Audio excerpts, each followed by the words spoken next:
Welcome back, my friends. It is time for you and I to get our minds aligned with the truth of God.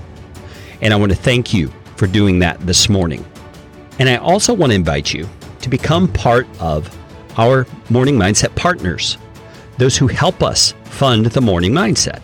You can find out more information about that and how you can get extended audio content by going to careygreen.com/partners. You can also see a link for that in the description for this episode on your podcast player or app. All right, we are looking at 1 Peter chapter 3, and Peter has been taking us through a very long conversation regarding the topic of submission.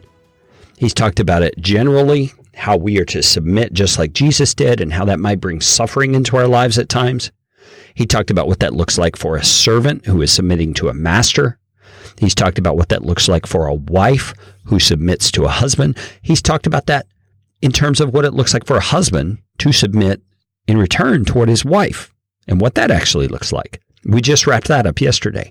Now today we're going to move into 1 Peter chapter 3, verse number 8, where Peter kind of summarizes these ideas of submission. And he says, finally, all of you. So now he's not talking about specific roles. He's giving some general overview of what this looks like for a believer. He's saying all of you believers together, have unity of mind, sympathy, brotherly love, a tender heart, and a humble mind. Oh my goodness. There are 5 different characteristics there that I think we'll probably take a day apiece on, because each of these is so important. So let's start with that first one. Have unity of mind.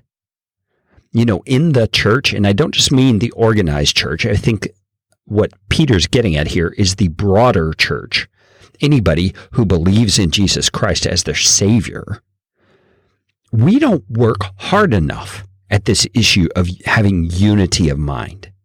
Because no matter what your theology about some of the controversial topics within Christianity, we have more that unites us than divides us. And too often we let the divisions truly divide, where we don't talk to people who believe something differently, we don't fellowship with them, we don't have relationship with them in any way. And it's because we get into this us versus them mentality, when the reality is, if Christ is in us, and that is the key characteristic, if Christ is in us through faith, we are to be united in mind. It means we're to have an attitude that that person who is a believer in Christ is my brother or my sister. We're the best family of all. We are so close. We're closer than brothers and sisters, actually, because we have the Spirit of the living God living inside of us.